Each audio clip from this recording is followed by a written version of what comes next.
Hey, everybody. Happy Saturday. Welcome to Half Hour Horror with me, Aaron McLean, and of course, my co host as usual. Oh, hey, it's Chase. What's happening, man? Hey, I'm doing good. How are you doing, Aaron? I'm a sleepy podcaster and VFX supervisor. I've been working my behind off. Yeah, TV show's been going great. Working on Dead City season 3. We've been having a lot of fun. But it's exhausting. we had we had some animals on set this week. That was kind of fun. You sent me a picture of a live big turkey that you had to hold, and I was like, "You are a braver man than I am." There were turkeys, and yeah, the turkey handler was like, "Careful, it'll break your jaw." And you're like, "What? Excuse me? Do what now? Turkey's gonna do what?" He was a big bird. He was a very big bird indeed. But we're having fun. It's all good. It's just exhausting, man. It's all hours of day and night and time, and I'm, working weekends, and it's just But you know what?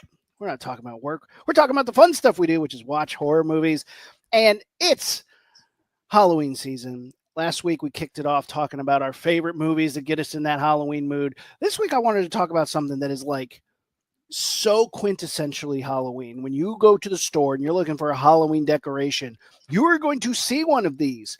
No, it's not a sheet ghost with eyes cut out. It's the haunted house. The silhouette of a haunted house is so ubiquitous to Halloween.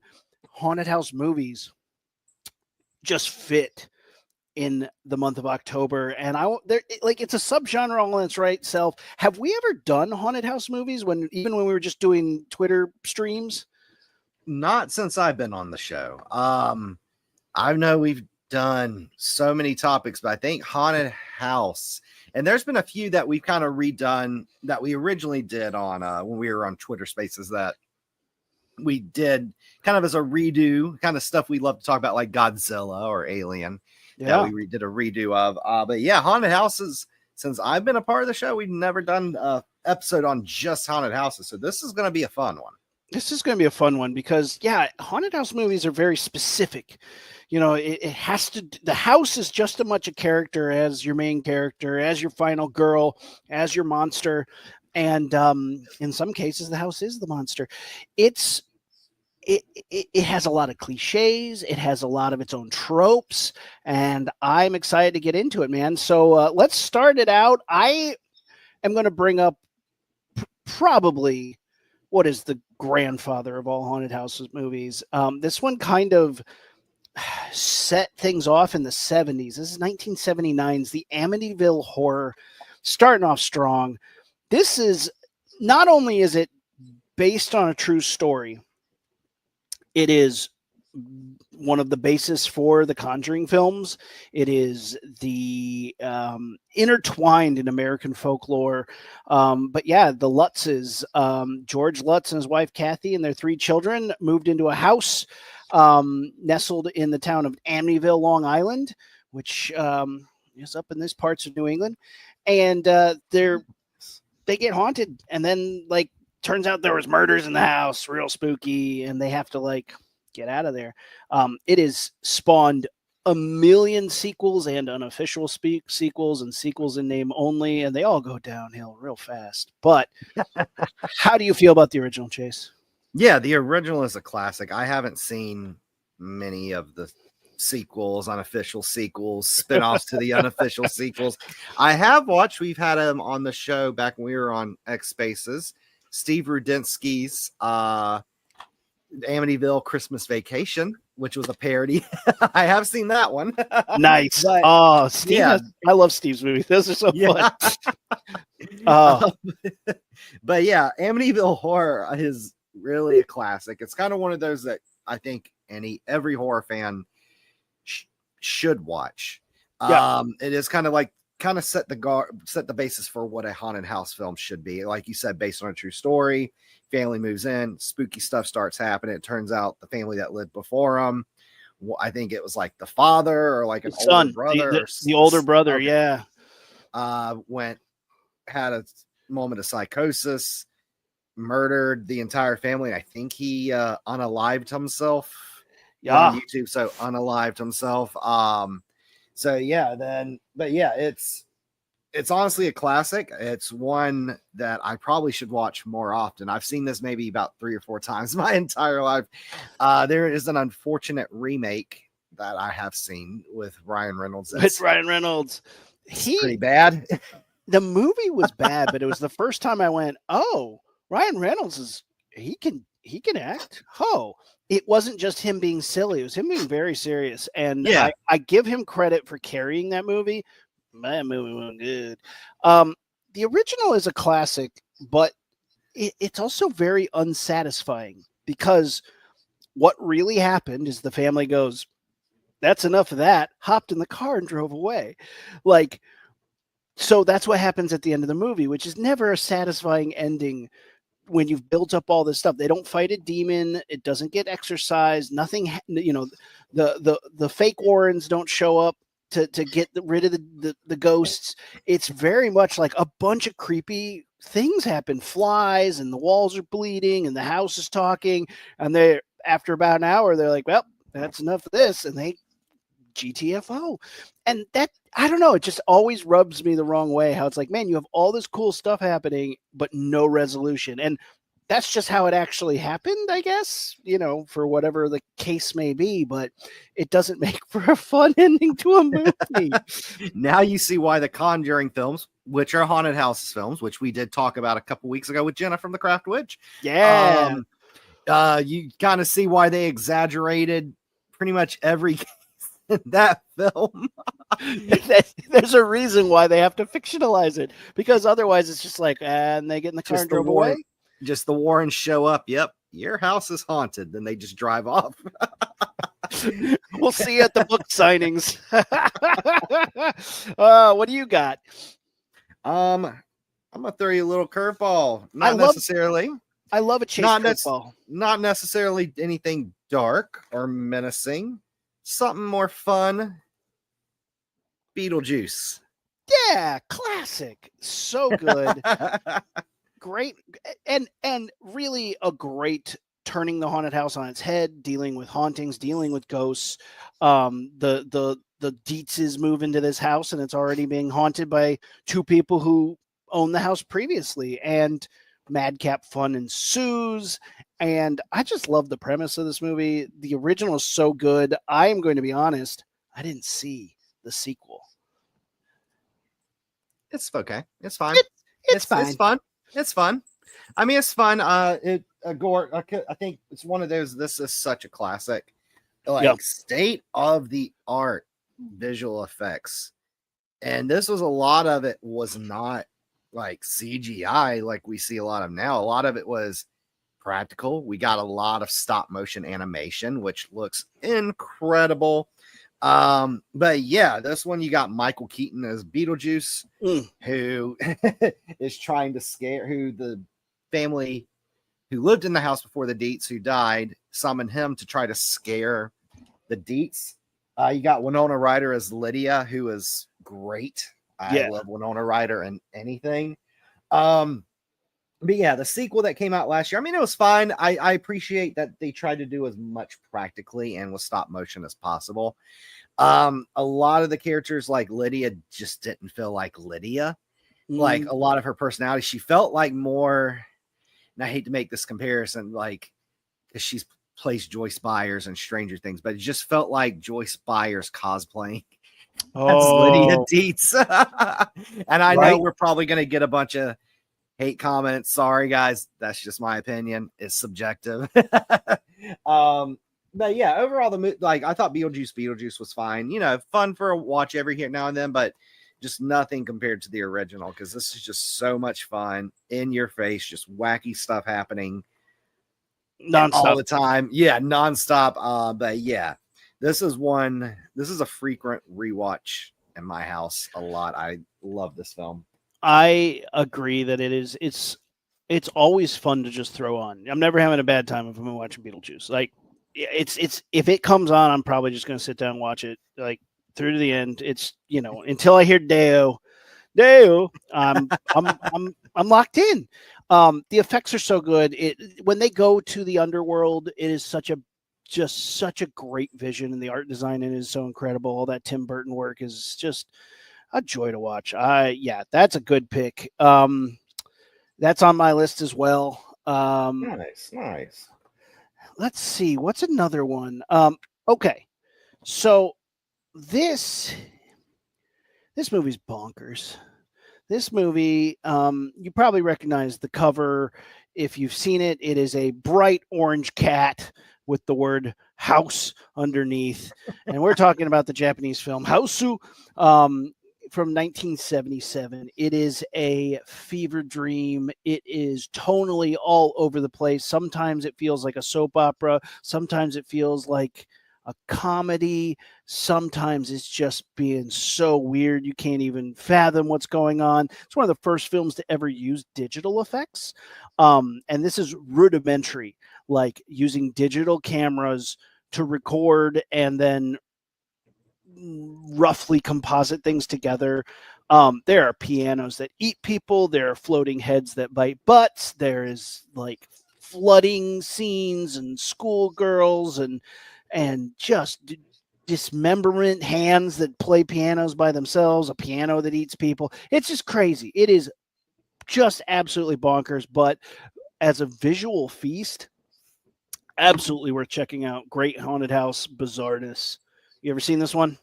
This is actually one I have not seen. I've seen it numerous times because one thing I do love getting are Criterion Collection Blu-rays. Yeah. And I've seen this numerous times while hunting for Criterion Collection. So this is going to be one of those I might have to actually buy. Because with me, with films, I could see it on the shelf. I could see it on streaming. But like, I do this a lot. I buy a lot of films that I've never seen because it inspires me more to actually watch it. Like, well, I paid all this money. Might as well put it on. I feel that. I've watched more movies because I own them than if they're just available to me. Buying this sight unseen is a bold choice, man. It is wild. It is a hit of acid without having to take a single thing because it is trippy. You might like it. It's not for everybody. Some people love this movie because it's so just like batshit crazy. It's not for everybody. You might be like, this is my jam. So I am excited to see where you land with it. I have a feeling that I'm probably going to end up buying it. It's going to be one of those me and my partner pop on one night, and I'm going to be like, I dig it.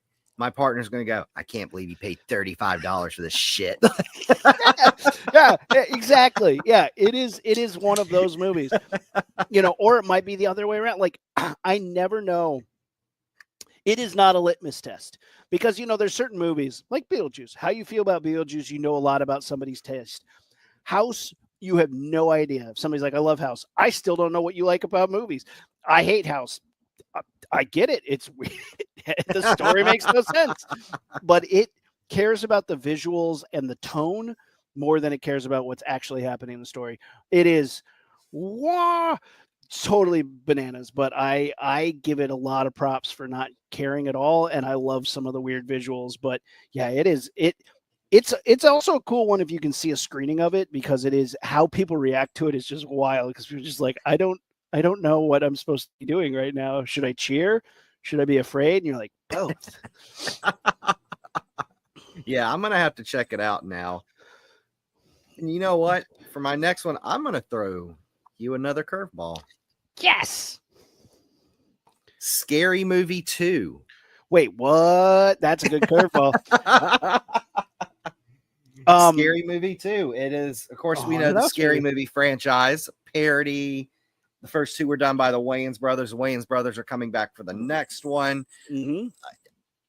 My cats need to knock it off and calm down.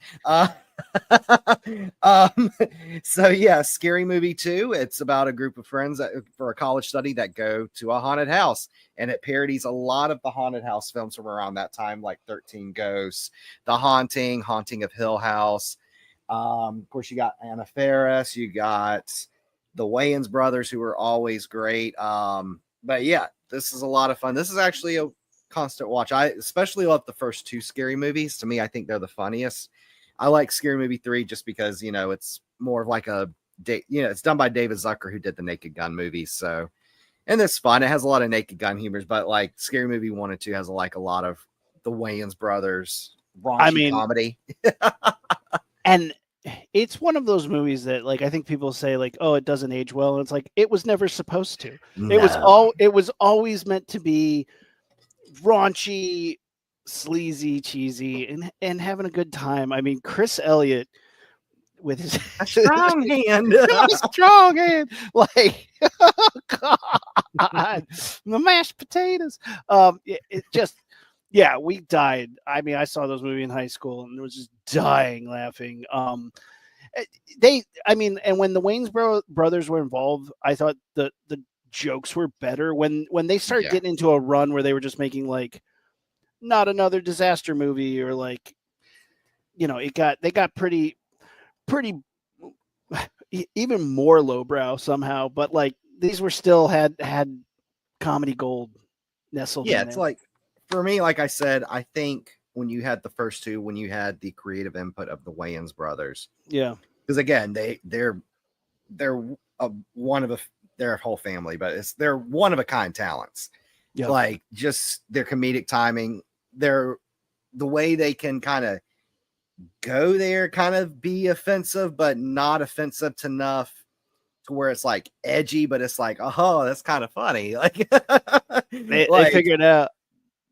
Yeah, they figured that out. Like, I think Scary Movie 3 was okay, because again, that one was done by David Zucker, who had done Airplane and The Naked Gun. So it kind of has like a lot of that kind of Naked Gun, Airplane, like puns, one-liners, kind of like just dumb dad jokes. But yeah, like Scary Movie 1 and 2, like you said, it's offensive. But, you know, that's how it was supposed to be. You know, they wrote it to be like that, where it's just a dumb, raunchy, over the top. They're making fun of everything and everybody. Like R-rated comedy, man. R-rated comedy. Yeah. I had the honor of working on Breaking Wind, the vampire, it's making fun of the Twilight films, but it's like the Twilight's doing a scary movie. Whoa, man. Yeah, I worked on that. That's about all I can say. I did things for that. My name's in the credits somewhere. I did that. That's a thing I did. Yeah, they got real bad. But yeah, Scary Movie 2 is really funny. People will not get what's up, will they? That's just going to be something like somebody's going to have to explain. Like, it blows my mind that somebody's going to have to explain that at some point. Oh, there were these commercials where they would call their friends up and go, what's up? And we all thought it was hysterical. We did it all the time. And the person you explained to was like, you just said that? Like, what's up? Weird. And you're like, yeah, that was the joke. Well, why is that funny? Well, it just was like there's no explanation. What up? And you're like, see, that still somewhat lives on, especially among wrestling fans. Because again, I'm a wrestling fan.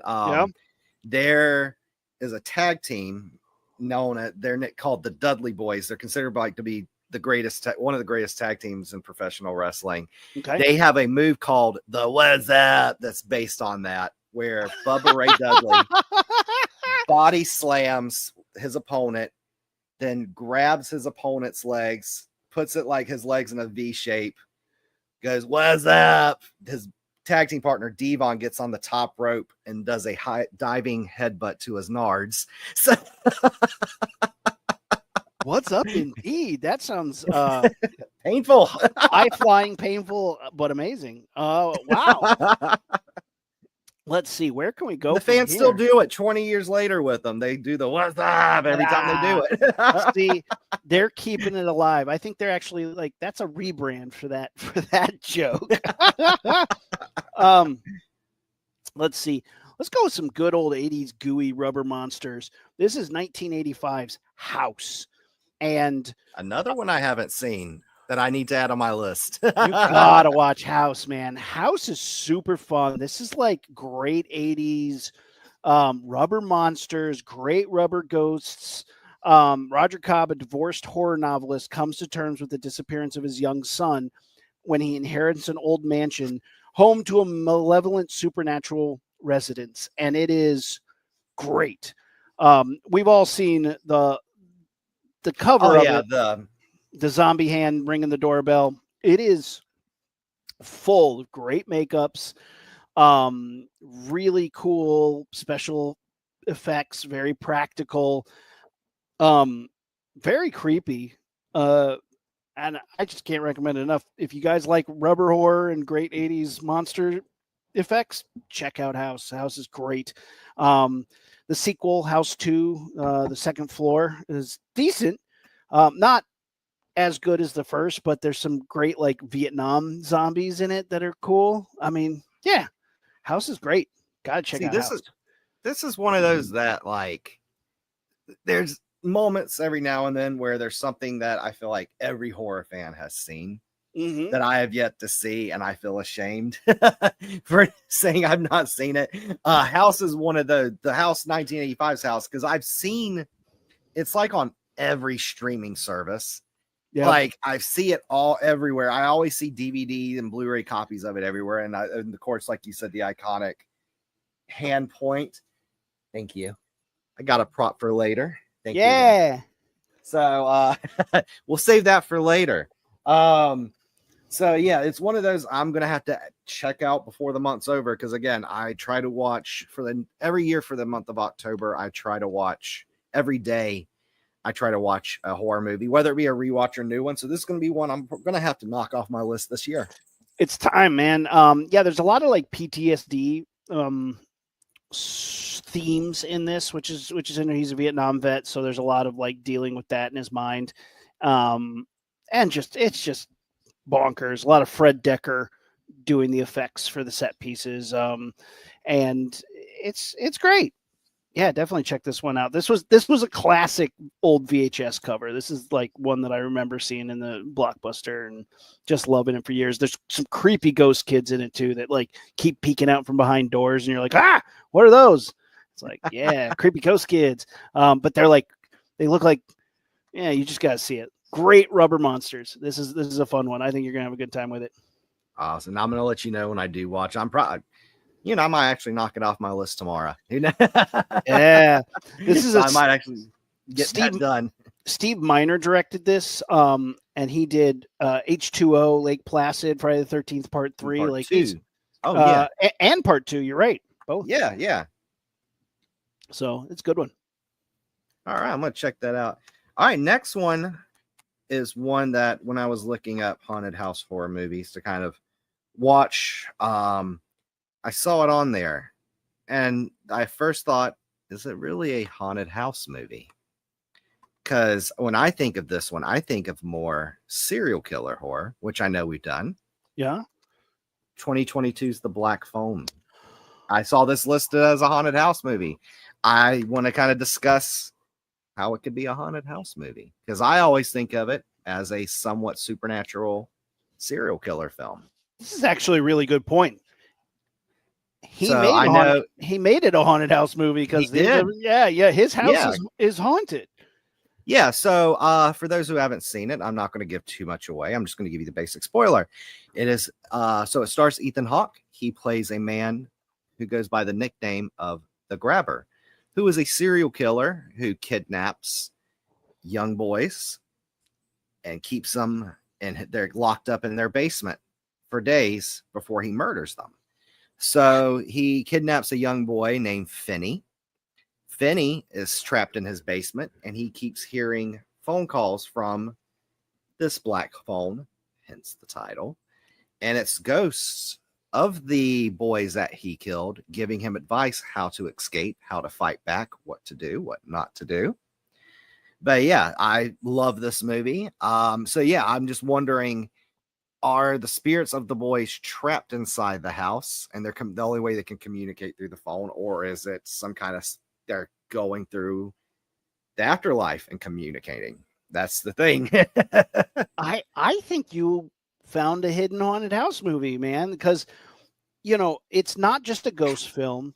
It's not like he did anything to trigger the ghost to that presence. Like, I think some people say that Evil Dead is a haunted house film, and I argue that the house isn't necessarily haunted. It's what they do in the house, the book, right? So is the phone haunted? I mean, I think the phone is just a conduit. I don't think it Yeah, causes the ghosts. I think Them it's being the murdered way in the for house caused the ghosts. yeah, I think them being murdered in the house caused the ghost, and the only way in this universe of the black phone that they can communicate to the other side is through that phone. Because they even said no one, because when Finney keeps answering the phone, he's like, can anyone else hear the phone? They said the grabber can. So the grabber's the only other one who can hear the phone ringing. So yeah, I in our chat, Sound let off. us know. Sound off. Let's talk about it. Let's get the discussion going. Is Black Phone a haunted house It's Black. movie? I'm Or is it excited a for series? Black Phone too. I'm so I am excited. too. The trailers got me super hyped. I rarely get this pumped for a sequel, especially one that like I slept on at first.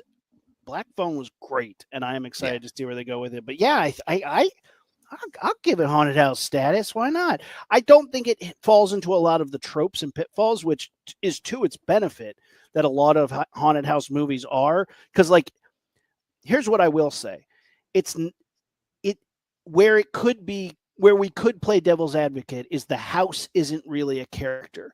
The ghosts in the house are. Yeah. A lot of times haunted house movies, it's about the space itself.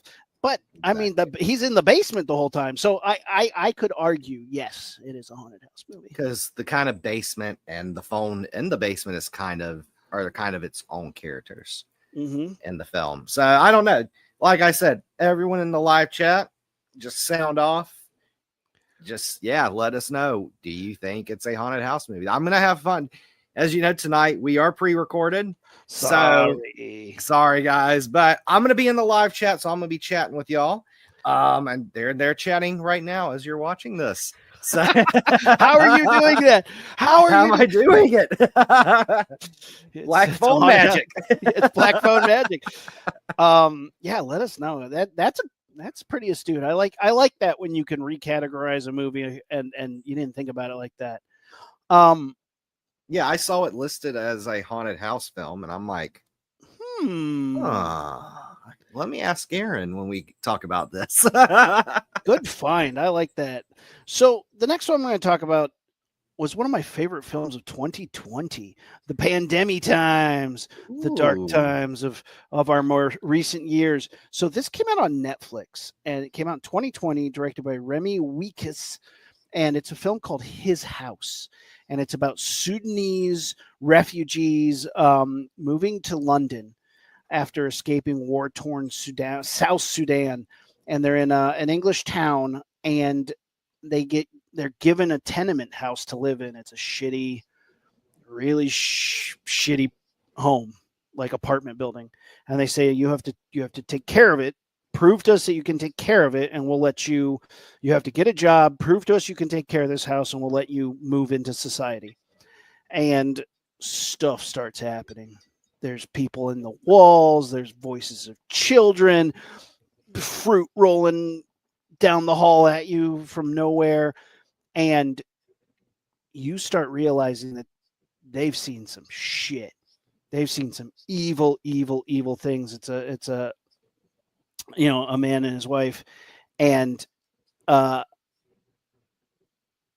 something followed them, and it is so well done and so creepy. There's this great moment where he thinks something's in the wall, so he's smashing holes in the walls with the hammer, and he's looking in there, and he looks in, and then an eye looks back out, and you're just like, oh! The monster in it is so good.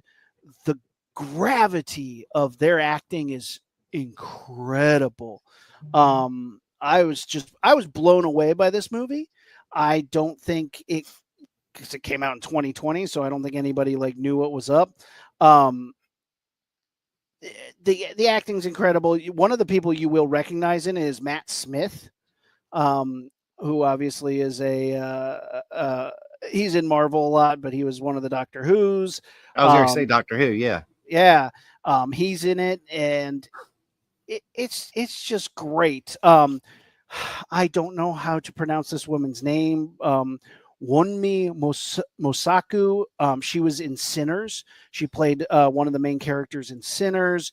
She was in Deadpool and Wolverine, Scavenger Rain. She's been in a ton of stuff, and she was the other like most recognizable thing. But she has a line in there where he says, "Aren't you scared of the demon in the house? Aren't you scared of the ghost?" And she goes, "I've seen the evil of men. Do you think I'm scared of a ghost?" And that was like chilling to me. It is great. And when you start seeing like what they went through and then what that trauma brought to them here, it's great. Really good haunted house movie. Really pretty scary in its own right, and just really slept on. So hopefully you guys check that one out. His house. That's going to be one I check out. Cause yeah, like you said, this was deep in the pandemic. Yeah. And it kind of came out. So I'm looking right now. It came out October 30th, 2020. Cause again, that was really during the pandemic. That's when some people started going back to work, but I think that's when a lot of films started kind of not getting as much recognition, because around that time, what were we all watching? Tiger King. Well, that, but October, October 2020, of course, was the 2020 election. Everyone was paying attention to that. The pandemic was going on. Yeah. So, oh Lord. I had a 14-year-old baby at that moment. I wasn't sleeping yet, and yeah, Sammy was 14 days old. And that movie, I was like, yeah, let's watch this movie. And I think my wife was like, can we just go to bed? How about no? But I wanted to see it because I saw a trailer, and the trailer freaked me out. So I was like, I gotta see this. It's funny, yeah. That time, I wanted something that felt bad. You know, I think a lot of people wanted feel good stuff. Every now and then, I need something that reflects how bummed out and messed up I'm feeling. And you know, so I was like, yeah, let's watch some horror movies. You know, put on Frontiers. Let's go. You know, and His House came out at the right time for that, and I was, like I said, so impressed. More people need to see that movie. Well, I'm gonna definitely add that to my list, because 100% on Rotten Tomatoes, which I know Rotten Tomatoes is not a big deal. You know, it's subjective, like we say, but yeah, that's pretty impressive to have a perfect score on Rotten Tomatoes. Wow, it still does. Good for them. I mean, it is a phenomenal film. Very well done, very creepy. Like I said, when you get to see what the evil in the house is, its eyes. Its fucking eyes are terrifying. 2 thumbs up for me. Adding this to my watch list. Yeah. All right, what's next? You know what? I was going to save it for later. I was going to do kind of the tease like I did last week, where we kind of teased up to Trick or Treat. Yeah. I was going to do it for this one up to the end, but you know what? It's burning a hole in your pocket. What do you got? It's burning a hole in my pocket. Poltergeist, which funny thing is I just have my partner come down. We have it hanging up.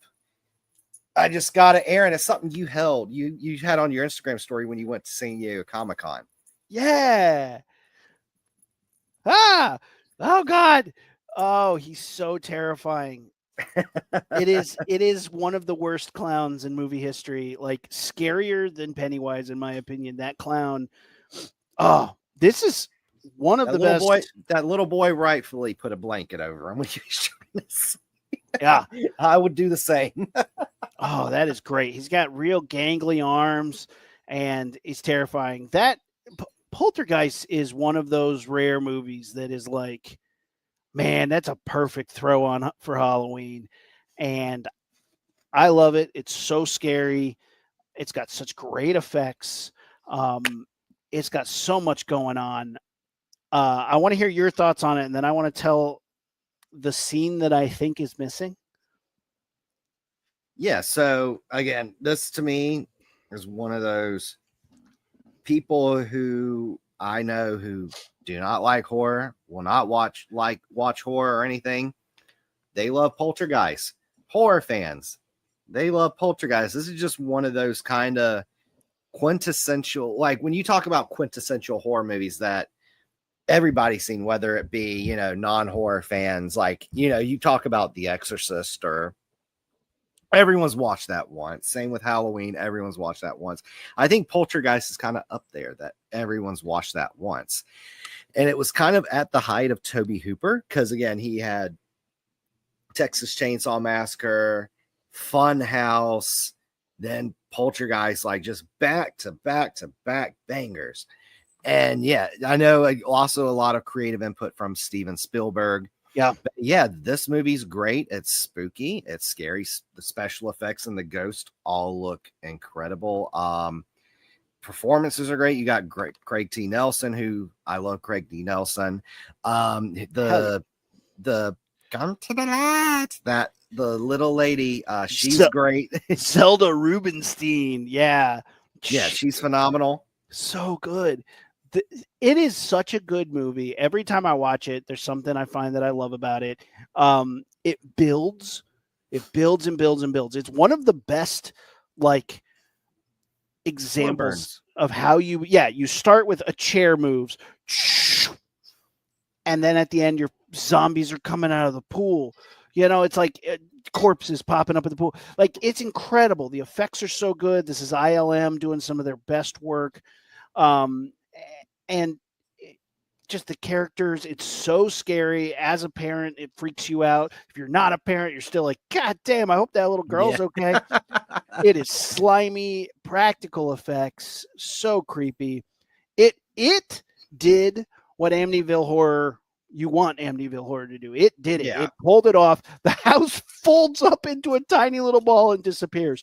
Absolutely incredible how they did that. They built a house that was still pretty damn big, but it's technically a miniature. It's not a full-size house. It's like a third of a size of a house.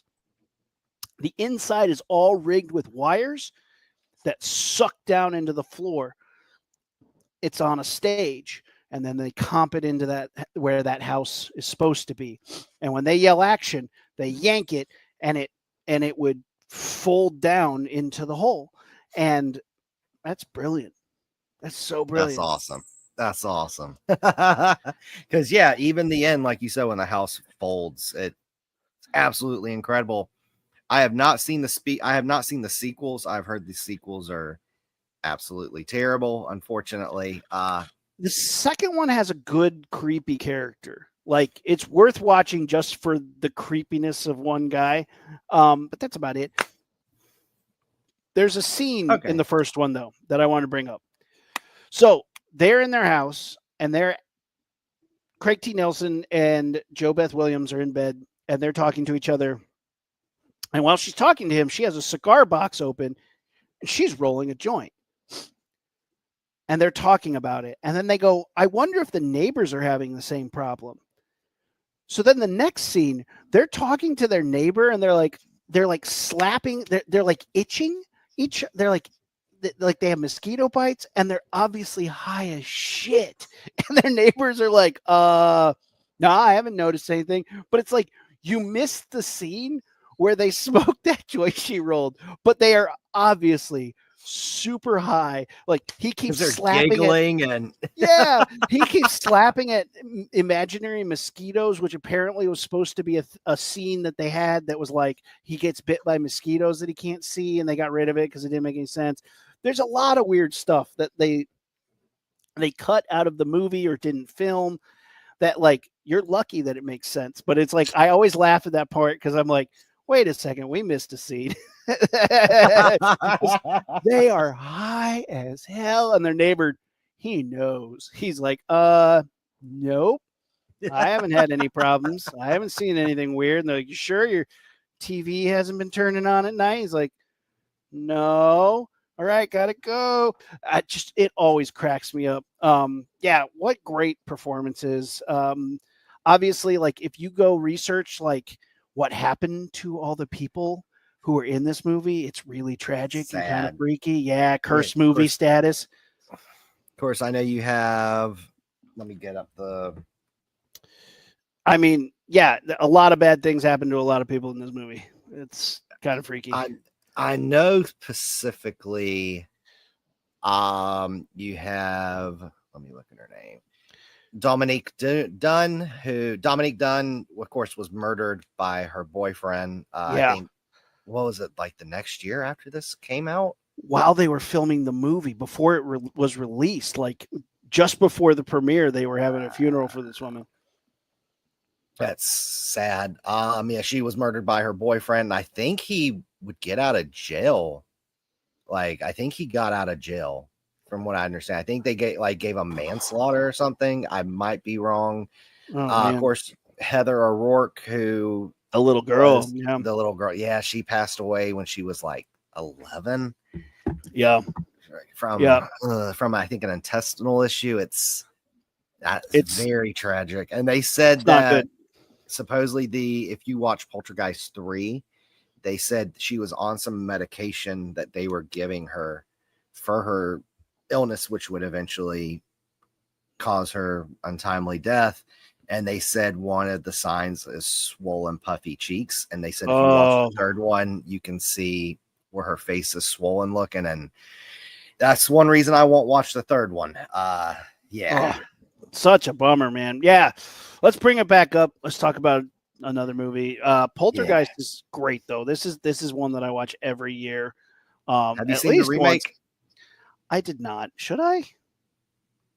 Let me just say this. I saw this one in theaters. It's the only movie I've ever been to in theaters where I walked out midway through. And I have not gone back. And it's been 10 years now since it came out. I have not gone back to watch it. That's all I'll just have to say. I know they put that clown front and center, though. He's on the poster. Yeah. He is all up in that movie. Right. Let's see what we got here. Let's hit a classic up. This is House on Haunted Hill, 1959. A incredible Vincent Price vehicle. Obviously, the classic setup of bring a bunch of strangers to a house for a party. And they get locked in, and if they can survive the night, they get money. And it's a setup for a lot of movies. The Haunting does this. Haunting on Hill House does this. And, of course, they start getting knocked off one by one. Classic horror fashion. I love this movie. It's got creepy architecture. The actual building is a Frank Lloyd Wright house. Famous architect, famous building, but they make it a haunted house, and all sorts of creepy stuff happens. It has one of my favorite jump scares that always got me as a kid. And of course, skeleton. No, it's the creepy lady in the closet. Oh, okay. Yeah, there's this moment where they're like in this closet, they turn on, and this lady's like, right there, and she just floats out, and they're like, oh, that's the caretaker. And it's like, oh, she looks like that? Because that's terrifying. You just scared me to death. The skeleton's great too. Pit of acid. Come on. That's awesome. So yeah, I actually own both versions of this movie. I have a 50 film DVD set. I think you have the same one because I know we were showing it off to each other one time. That has like a bunch of films from like the 30s all the way to like the early 70s. It's a lot of public domain films. So I own that one. But the one I've seen more, especially since I kind of grew up when this came out, and you did too, the 1999 remake with Geoffrey Rush and Famke Janssen, Taye Diggs, Ali Larter. Yeah, this is one we talked about during our remakes episode with Christopher Carlson. Go check that out if you haven't. But yeah, both films are great. The CGI in the remake, especially towards the end, a little cringy, but it is a good setup of a movie. It's good. It is. It's nice. I do like the setup of it, where it's like isn't a guy who owns like theme parks and amusement parks who did this just to like entertain his wife. Yep. So, but yeah, I love the original as well. You can't go wrong with Vincent Price. Vincent Price is always great. Geoffrey Rush does a good job doing his best Vincent Price impression. Yeah, he's really good. Really good. But yeah, both films, go check them out. They're both a lot of fun and great. I think better special effects with the original one. Honestly, it is funny that I think the original holds up better for its ghosts. But yeah, the remake is it's a good setup. You know, insane asylum turned into a home. It's great. All right. So the next one I want to is actually the remake of a classic.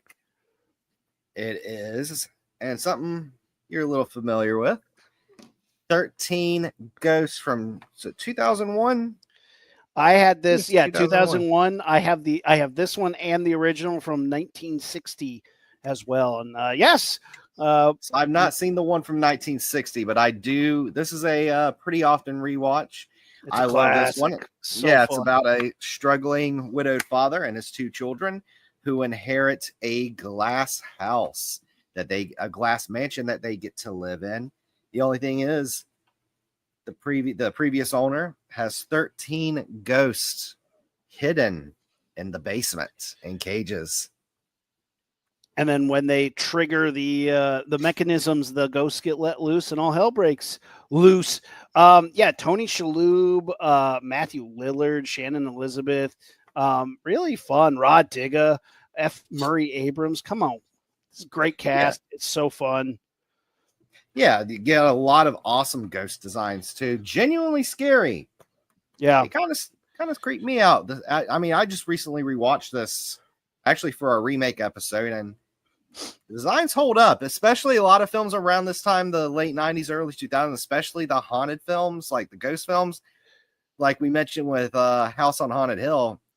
CGI kind of sucks. You know, the creature designs look really good with this one. Yeah, the jackal is incredible. The one I like, hammer. The box head lady. The one whose head's amazing. It's it's a great one. As I'm sure a lot of you we've talked about it, is Pat and I wrote the pilot for a TV series for us. We've had it pitched at Sony and kind of in development hell right now because Sony was like, "No, we're not making that," and you're like, "Well, why not? Everybody wants to see it." It was 13 episodes. Each episode would have dealt with a ghost, but there's a heavy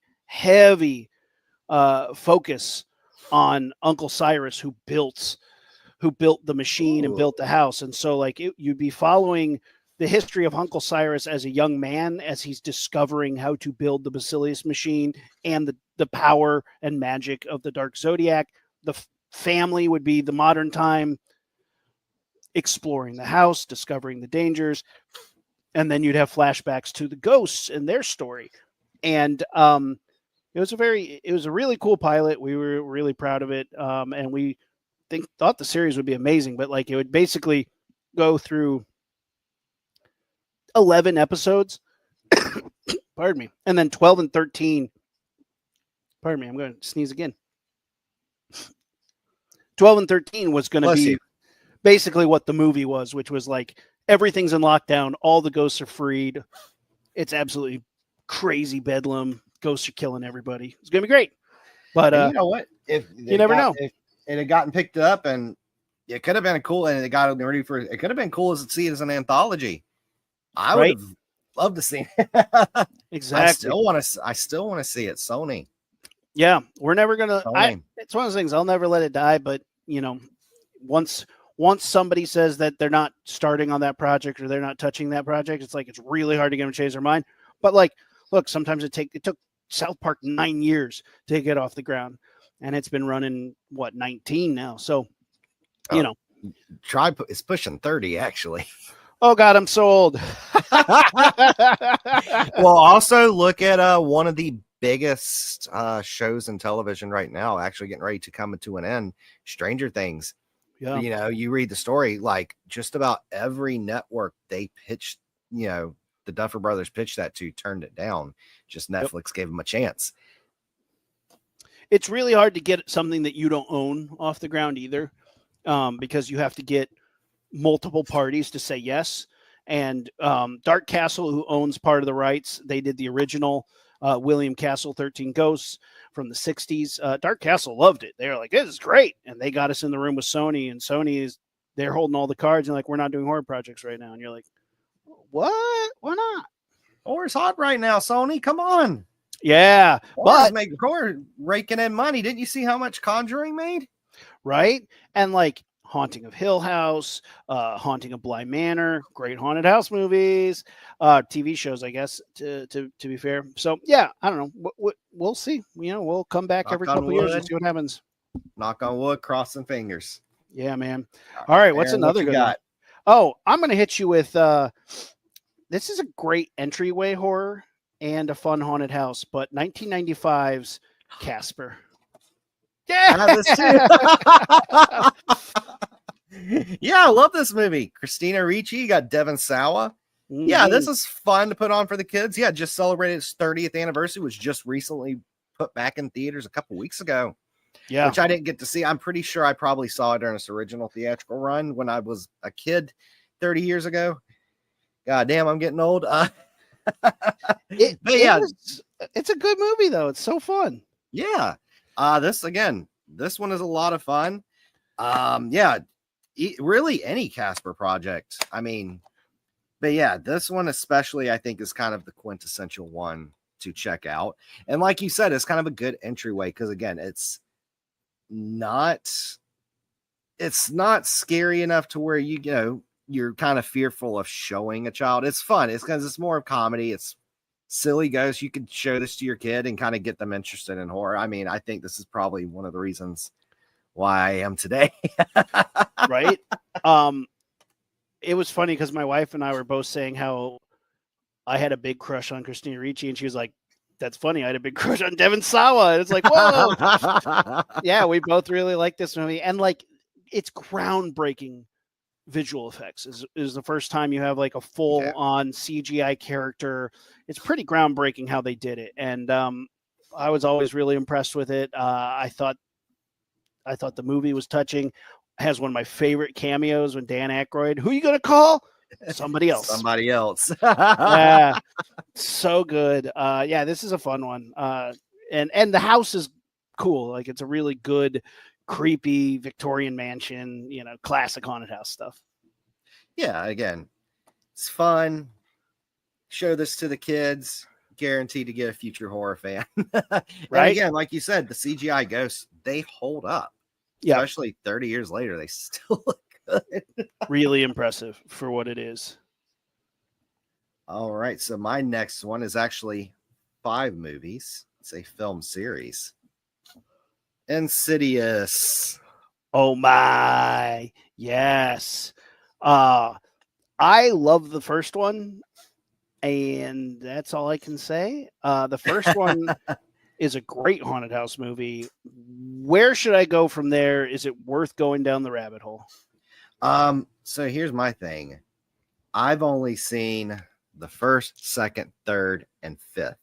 I've yet to see the fourth one, The Last Key, but I've heard nothing but negative things about it. Everyone I've talked to and seen talk about it say the fourth one is absolutely horrible. The first 2 are solid films because again, it's one of those. It's kind of like Halloween 1 and 2, the original. Hellraiser 1 and 2, the original. It's kind of like continuation. It leads where the first one left off, so you can watch that as a double feature and as kind of like watch it as one long film. The first one is a lot better because again, the first one you got like jump scares that are actually effective. Incredible. Yeah. Great. The first dream demon, whatever that creature is that pops up behind that guy, is yikes, gets me. Even though it's coming, it's going to get you. Yeah, and the ghost designs are all outstanding. Again, you got Patrick Wilson, who is always outstanding. Rose Byrne, love Rose Byrne. They are in the first 2. I know that they are in the 5th one as well. Oh, really? Which actually, yeah, fun fact, James Wan directed the first 2. Right. And Patrick Wilson actually starred and directed in the 5th one, The Red Door. Really? The 5th one is okay. It's an okay film. I kind of like how it kind of goes back because which Insidious Chapter 3, it goes to a completely different family. Insidious Last Key, again, I haven't watched it. I probably need to get that off because I am a completionist. But yeah, The Red Door goes back to Patrick Wilson's character and his family. I just worked with Rose Byrne on the show I did in the spring called The Good Daughter. Yeah. Nice. Very talented. Oh, extremely talented actress. But yeah, one thing I will give Patrick Wilson is he has an understanding of horror. Because I think he is in The Conjuring. I think the Insidious this franchise kind of became a joke because it came like loud noise, jump scare, where Patrick Wilson, a lot of the jump scares were effective in The Red Door. And again, this is his direction.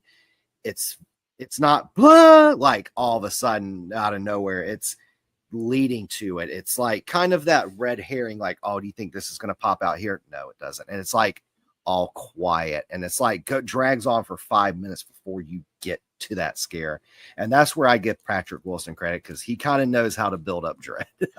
That's awesome. I didn't know that he directed that movie. I should check it out because I'd love to see somebody who's been in the horror movies for so long to see what he does in the director's chair. Yeah, I thought he did a good job. The movie itself was okay. You know, I thought it was fine. I didn't think it was bad. I mean, again, nothing compared to the original because, again, the original kind of came at a perfect time for me because I have made it known that I think the worst era in horror in my lifetime was 2009 to, I would say, about 2015, maybe 2016.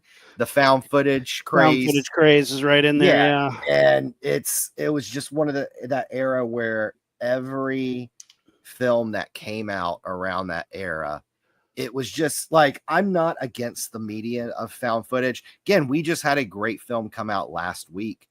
VHS Halloween. That's a fun found footage film. There are great found, but I feel like especially around that time, a lot of the major studios saw the success of Paranormal Activity. Like, hey, this was only made for 10 grand. Yeah. We can make horror films for cheap and people will go see it. It doesn't matter.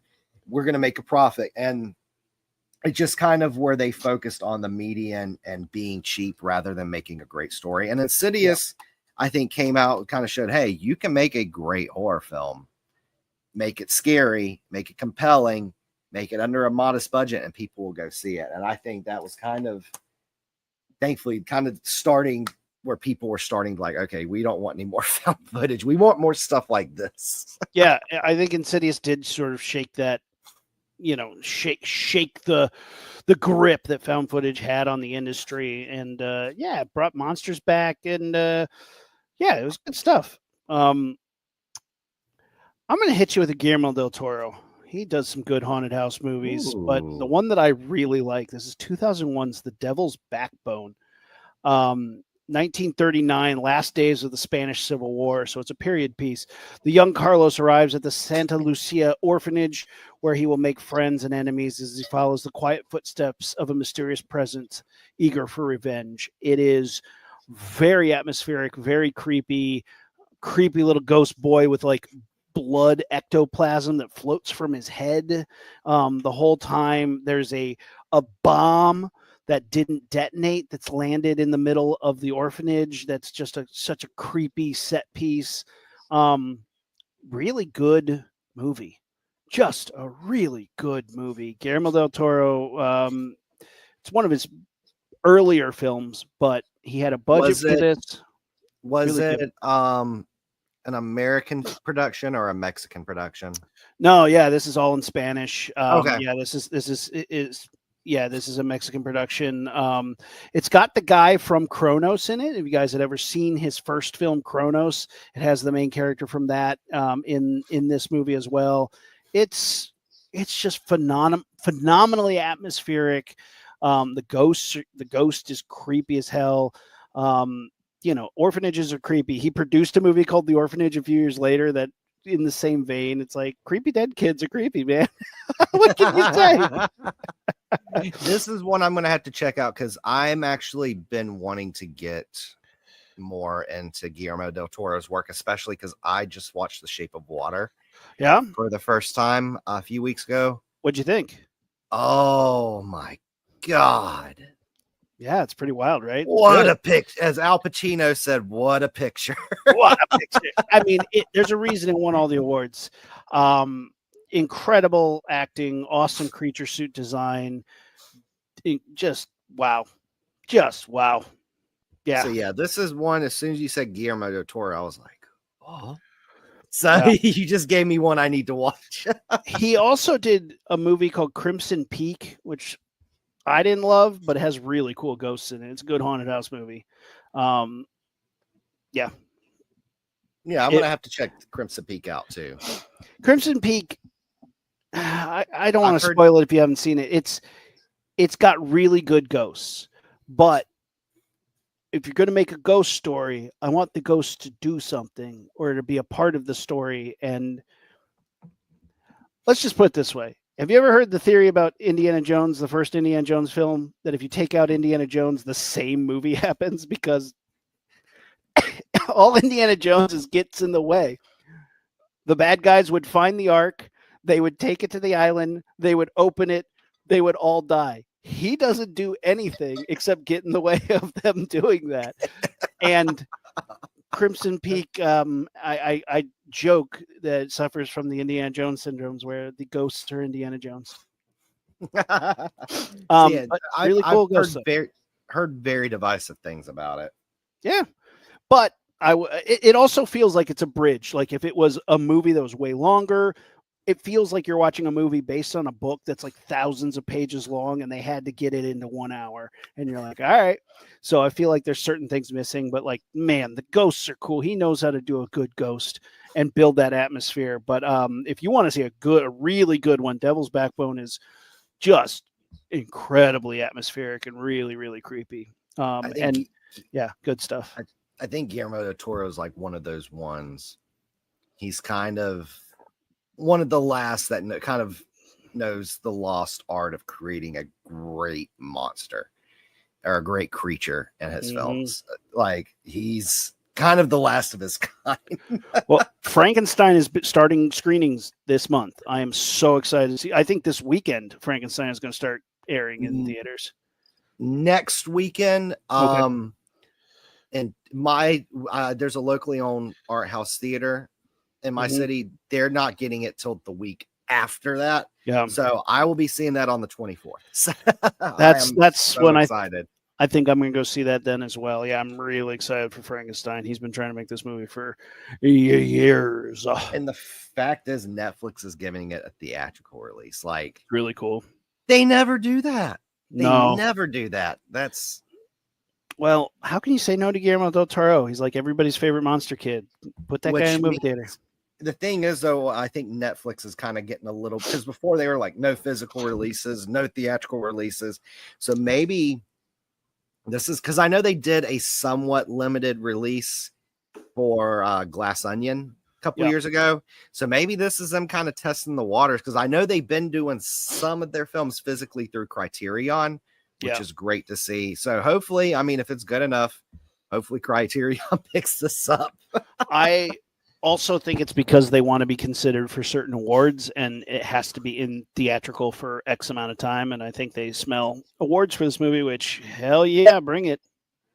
Yeah. So, I mean, good on them. Hopefully this is kind of a test for them to kind of, because I know like what they do is what I've read. They have like, there's like a theater in New York and a theater in Chicago, and stuff that they feel like is Oscar worthy. They put it in those theaters for like a week to be eligible. But this is like the first time I've seen them like do a full advertise like this is in theater. So, you know, there have been several films on Netflix. I'm like, why didn't this get released in theater? So hopefully this is kind of a change for them, which, you know, I'm excited to see it, and I'm definitely going to go support it. You got Mia Goth, Oscar Isaac, Jacob Elordi, great cast, great cast. Yeah. I mean, it's one of my all-time favorite stories, so it'll be very interesting to see how they do it. And I just can't wait to see this monster. I hope he's cool. Oh, yeah. So the next one I want to talk about is actually a film that came out last weekend by Shudder, an independent film company. Good Boy. Oh, the doggo movie. So actually I saw this last Saturday morning. I went to like a 10:30 a.m. showing, woke up, went straight to the theater. But yeah, this one's a lot. So it's basically a haunted house film told through the point of view of the dog. I love And this. yeah, so not a lot of dialogue. A lot of it's the dog kind of walking around, looking, kind of inspecting, seeing what's going on. But the thing is, it's not one of those, it drags. The film's only like an hour and 10 minutes long. Oh, wow. So it's just nonstop like stuff going on. And yeah, the dog was incredible. Oh, I don't want to talk about it too much because it just came out. But yeah, basically, I don't want to give away too much story. Haunted house film told through the point of view of a dog. It's great. So unique. What a great concept. And I heard the story was this guy was like tired of waiting to get, a movie made. And he's like, me and my dog are going to make this movie. And he did. Good on him. He didn't wait for anybody to give him permission. He and his dog just got it done. That's amazing. And you know what? It shows, it's something I've said before where I said on like here before, where if you limit if a director has a limited resources, if you're not throwing $200-300 million, which tends to happen a lot, it forces a filmmaker to get creative. And this filmmaker got creative with his very limited resources. And I think he really pulled it off and did an outstanding job with it. So I'm going to do two quick honorable mentions before I hit the last one that I think I want to talk about. The quick honorable mention, you brought up Monster House last week, which I think deserves to be mentioned on a haunted house movie. Because literally the house is the monster. It's the monster. It's a good gateway horror, as you mentioned as well. But yeah, if you're not going to mention that in a haunted house, and then of course The Shining. We've done a lot of talking about The Shining, and if you don't mention The Shining when you're doing a haunted house episode, you'd be remiss. The Shining is a classic haunted hotel, if you will. Classic haunted house story, which one of the best. We just did a full episode about a few months ago with Jenna from the Craft Witch. Yeah. Go check that out on our YouTube. It was a lot of fun.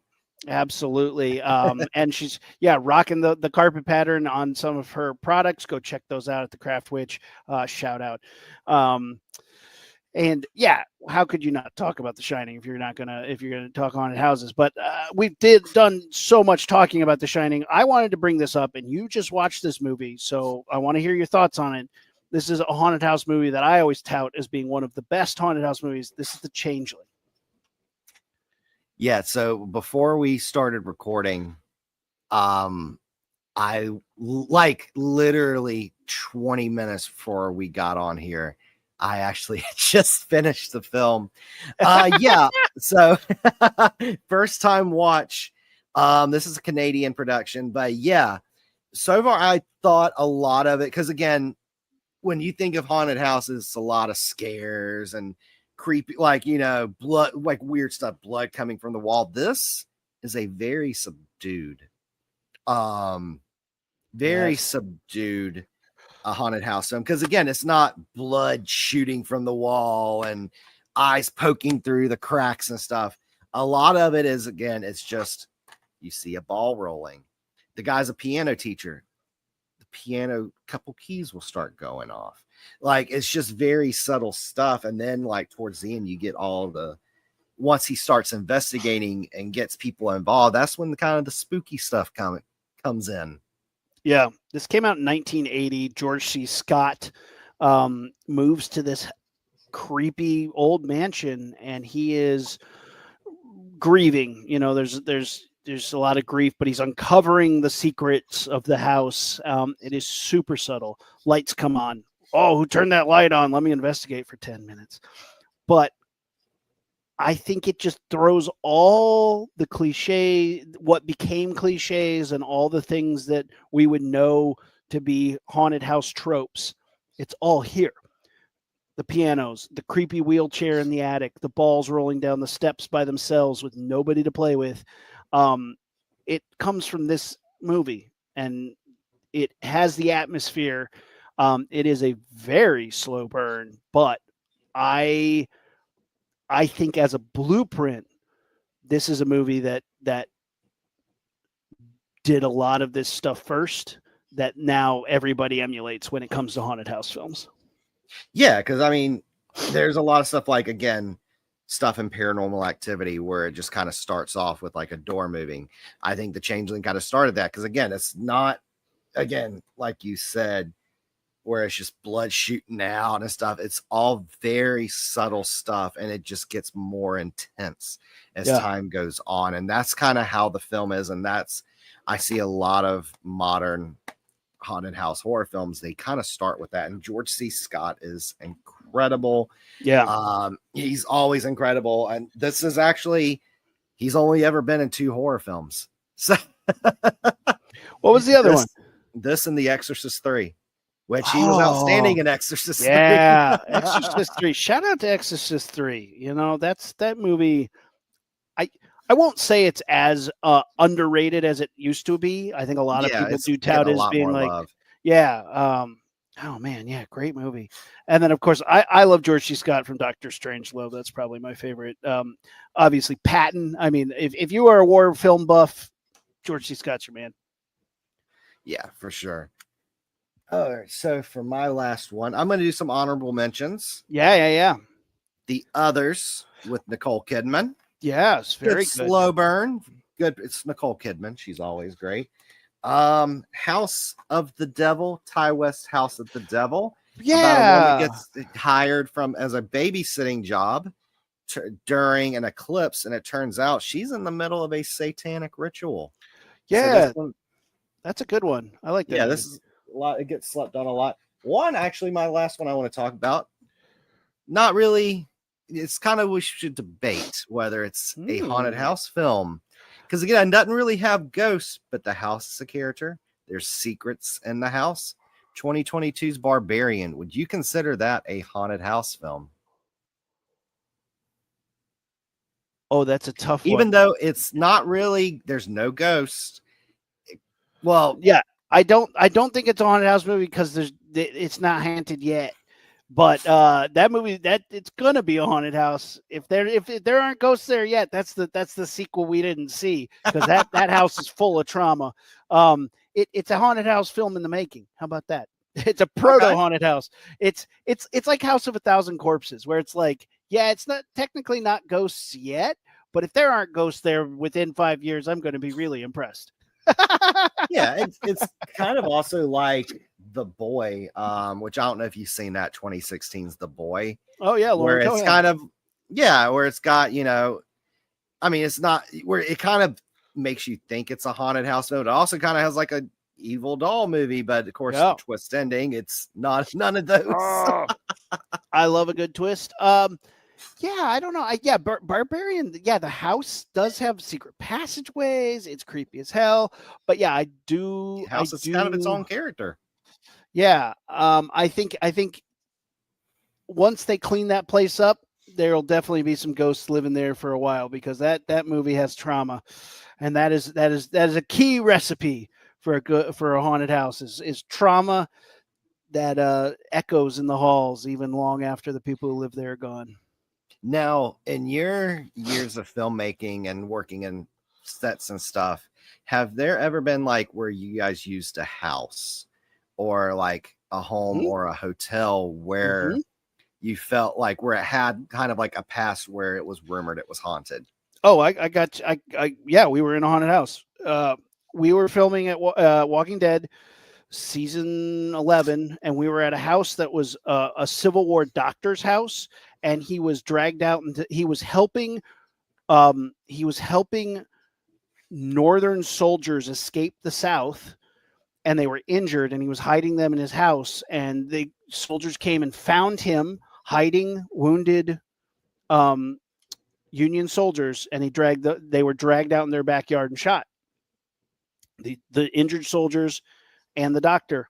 And it was this old house that was creepy as hell. And I kid you not, everybody was having these stories where the guy who ran security is like, dude, the lights keep coming on. I'm out in my car, the lights come on in the house. I go in, nobody's in there. I turn the lights off. I get back in my car a little bit later, like a light is on in the bedroom. And I go up there and it's like empty. And he's like, the power's crazy. Somebody swears that they closed all cabinets in the kitchen, and then when they left, they came back and the cabinet doors were all open. That was me, but they don't know that.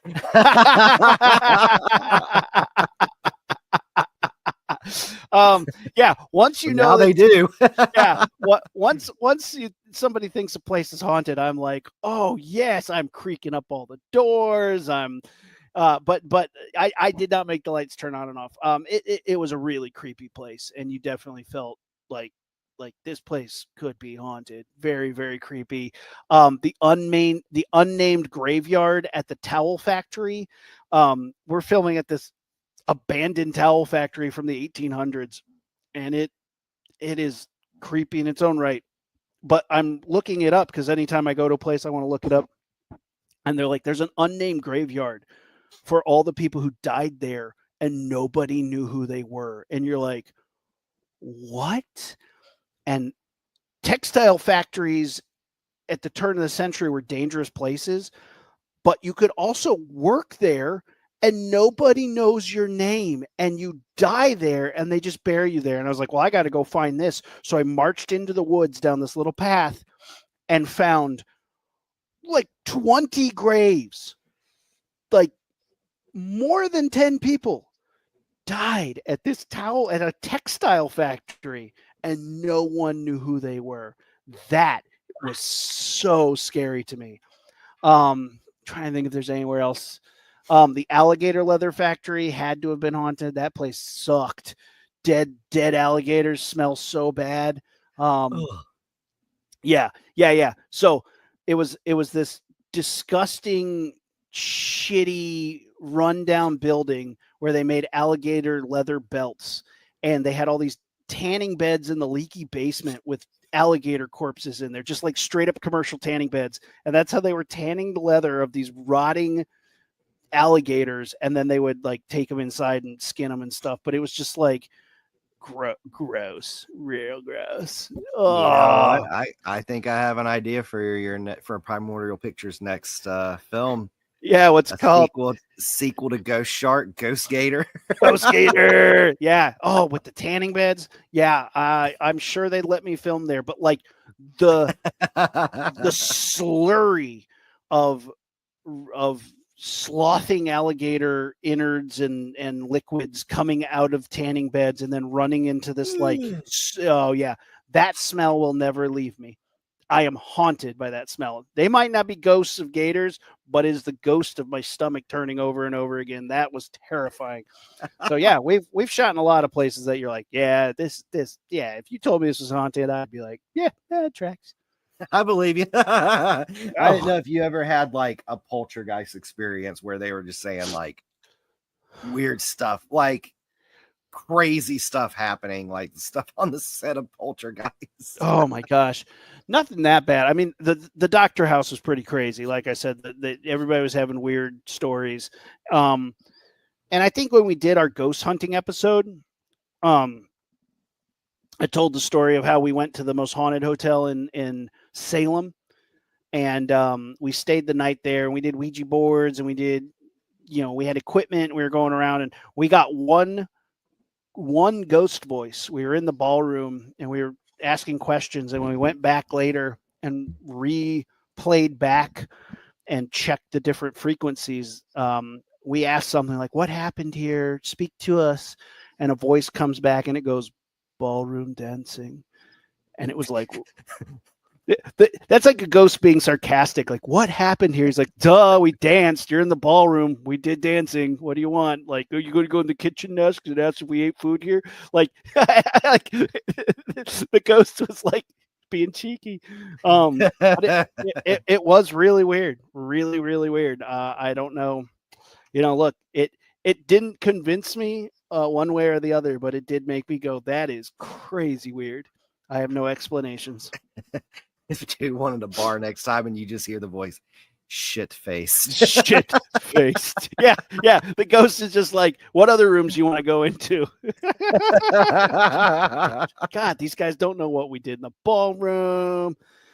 Yeah, really funny. So yeah, that's my ghost story. Oh, and that's another one where everybody was like, I'd walk down the hall and just hit every chandelier on the way down, and then be like, guys, whoa, look, and the chandeliers are swinging. Never take me to a haunted house. I'm a piece of shit. I want to believe. Guys, let us know what your favorite haunted house movies are. Let us know in the comments. We got to get excited because Blocktoberfest is coming. We have a game jam happening in the right next to Horror Hounds Media Vault. The Atari Fearcade is going down. We partner with Atari, and we have like 100 people making games for the block. And we're gonna have a award ceremony at the end of the month. I cannot wait to see the stuff that's coming out. People are making Hell Frozen Over, Ice Cream Man games, werewolf games. Like there's some really cool stuff. And we're going to be showing short films. We're also going to be opening up a store on the block where we're going to sell some t-shirts and stuff. Should we show a t-shirt? I think we should. I think we should as well. I think we should. Here we go. I'm going to throw it up here. Boom. There it is. The hell yeah. Yeah, there it is. Here, let me clear. Yeah, that is the half hour of horror shirt that that we're going to be throwing up in there. Got a couple. That is awesome. Thanks, man. Couple color variations, and then a few others for other properties that are going to be in the game jam. People are digging bug suckers. Carrion, which is about zombie beetles. Why not? I was going through a metal shirt phase for these. I was like, this is fun. And then of course, Hell Frozen Over, the ice cream man himself. We're having some fun with those. Yeah, full red. So yeah, we're gonna have some of those up in the store. Wheel wolves. Because why not? Who doesn't love a werewolf on a motorcycle? And yeah, these all have like vintage textures and vintage looks. Xenon Space Riders. That is awesome. Yeah, we're having fun. So yeah, keep an eye out for that. We're gonna be throwing some shirts up in the store on the Block of Horror, and yeah, get some Block of Horror merch. Why not? Yeah. I was like, yeah, why didn't we? Why haven't we done that already? That's a great idea. So throwing that up, we got to give away some blood coin. I think it's pretty easy today. It's just going to be haunted. There it is. Haunted. I pronounced it wrong because I think it's funny. Haunted. Go to the Discord, open up a ticket, type in the word haunted, and get you some blood coin. And yeah, Chase, plugs. Let people know where they can follow you. Yes, so you can see me here every Saturday with you, Aaron, on Half Hour Horror, Instagram, Letterboxd, Blue Sky, X, all the socials at Oh Hey It's Chase. All of them. I get lost with how many there are. And yeah, of course, everything Block of Horror, Discord, the Block of Horror virtual world. Join the Atari Game Jam. Get your game in there. It's Blocktoberfest coming very soon. Get excited. We got some good stuff coming your way. So Very good stuff. Check out everything Block of Horror. Get updated. Absolutely. I'm on Instagram, McLean Abel, and otherwise I'm here at the Block of Horror with Half Hour of Horror. Like I said, I'm working my ass off, just trying to keep a show going for you guys. So I have to give my hats off to Chase for holding it down. I really appreciate it, man. I appreciate you. I couldn't do it without you. Yeah, you're doing great. But yeah, we're going to keep it going. We'll see you guys soon on the next Half Hour Horror. Thanks, y'all.